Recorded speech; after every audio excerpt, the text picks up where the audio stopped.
5 minutes de français avec Pierre.com.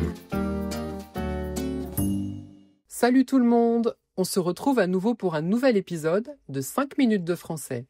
Et aujourd'hui, je suis avec Judith. Salut Judith, ça va? Salut Sébastien, je suis en pleine forme aujourd'hui. Et toi? Super! Alors, aujourd'hui, on va parler des différents types d'intelligence. Tu sais, l'intelligence, ce n'est pas seulement savoir résoudre des problèmes ou faire des calculs. Ah oui, c'est vrai, il y a plein de formes d'intelligence. C'est passionnant comme sujet. Carrément. Mais avant d'entrer dans le vif du sujet, je te propose une petite question pour toi, mais aussi pour nos chers auditeurs et auditrices. Selon le psychologue Howard Gardner, combien de types d'intelligence existent-ils? 3, 7 ou 9? Je dirais 7. C'est un chiffre symbolique dans de nombreuses cultures. On verra à la fin de l'épisode si ce chiffre te porte bonheur. Alors, tu peux nous expliquer un peu ces différentes formes d'intelligence? Avec plaisir. Selon Gardner, il y a plusieurs formes d'intelligence qui montrent que chacun peut être intelligent à sa manière.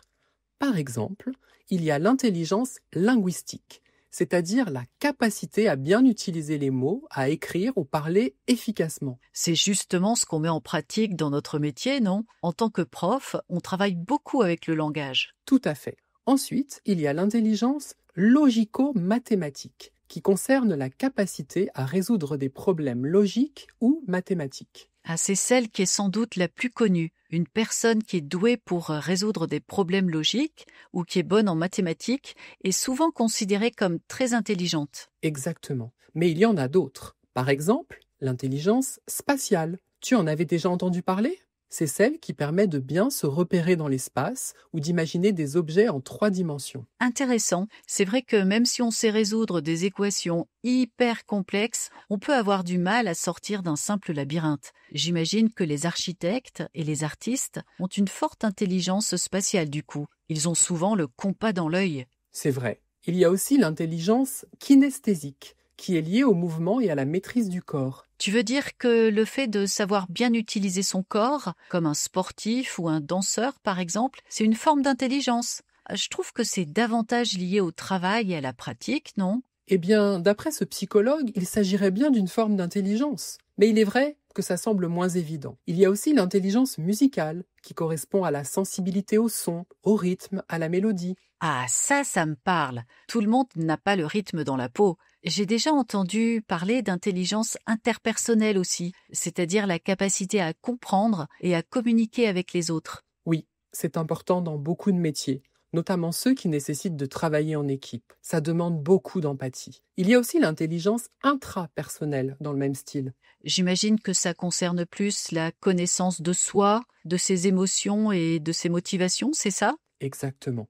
Et enfin, certains ajoutent une intelligence naturaliste, qui est la capacité à reconnaître et classifier les éléments du monde naturel, comme les plantes ou les animaux. C'est fascinant de voir qu'il existe autant de formes d'intelligence. Ça remet en question la vision réductrice selon laquelle l'intelligence se résumerait aux compétences en mathématiques ou au QI. Oui, et ça montre aussi que chacun peut réussir à sa façon en fonction de ses talents. C'est un super message, positif et encourageant.